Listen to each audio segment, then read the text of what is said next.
Leo, I know you have spoken at length about your time at WWE and your overall time there. But like one thing I've really been interested to hear you speak on was that run in 205 Live. Like I feel like that core that you guys had at that time, man. You, Cedric, Buddy, Ali, Gulak, the Lucha House Party, Angel Garza, and Humberto.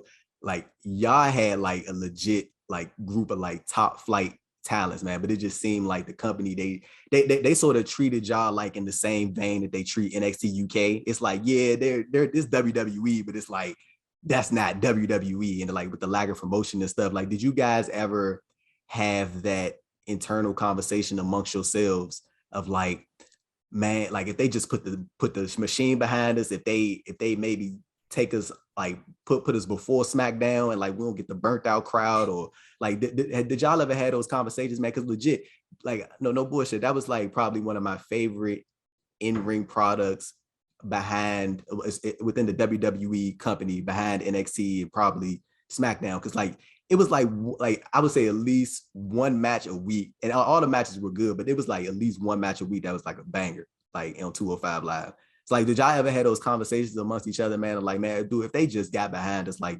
this would be like a legit like competition as far as the in-ring product goes amongst in comparison to what else they got. Yeah, we'd have conversations like that all the time. You know, almost every taping, we'd have that conversation amongst ourselves, and even not even just amongst ourselves, even with people within the company.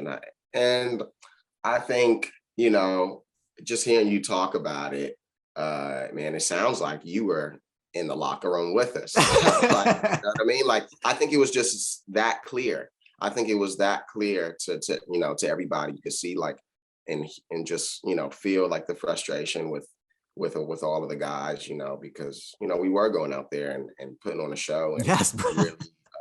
really trying to make a name for ourselves. And I definitely feel like we trusted each other too. So it kind of felt like a brotherhood. Like, it wasn't that many people. You got Raw, you got SmackDown, you got NXT, rosters of people, 30, 40, 50 plus, 60 plus. But, with 205 Live, you only had those core amount of guys. And it felt like we had each other's back. So that was definitely a special time for sure. It's crazy because like I feel like the solution was like so simple in terms of like firstly the promotion. Like this is a $1 billion company. Like just put the steam behind it. And number two, stop giving them like the dead crowds. Like the crowd literally, they just had to watch a dark match, right? They got to watch 2 hours of SmackDown.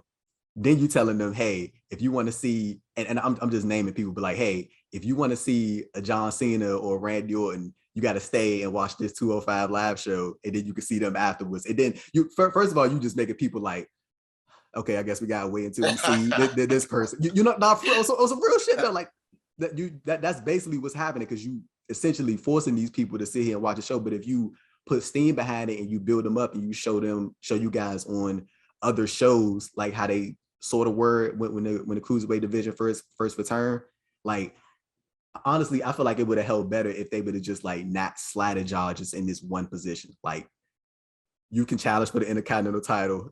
That's perfectly okay. Pat can do this. Cedric can do this. Whoever can do this. Like, I feel like it would have just, I feel like they had something real unique on their hands coming out of the Cruiserweight Classic. And it just like, it was good at first, man, but then they sort of lost sight of it, man. But like, y'all definitely had, like, I know I'm not the only one, because I see people talking about this all the time on Twitter, man. Y'all definitely had like a fan base, like a people that was like on the same wavelength as what we talking about. No, I appreciate that. Yeah, it was definitely a fun time. We worked hard. We worked hard. We were proud of that groundwork that we laid. But yeah, man, it was a fun time for sure. It was short lived. Yeah, it Um, was. it Yeah. was short lived, but it was fun, definitely.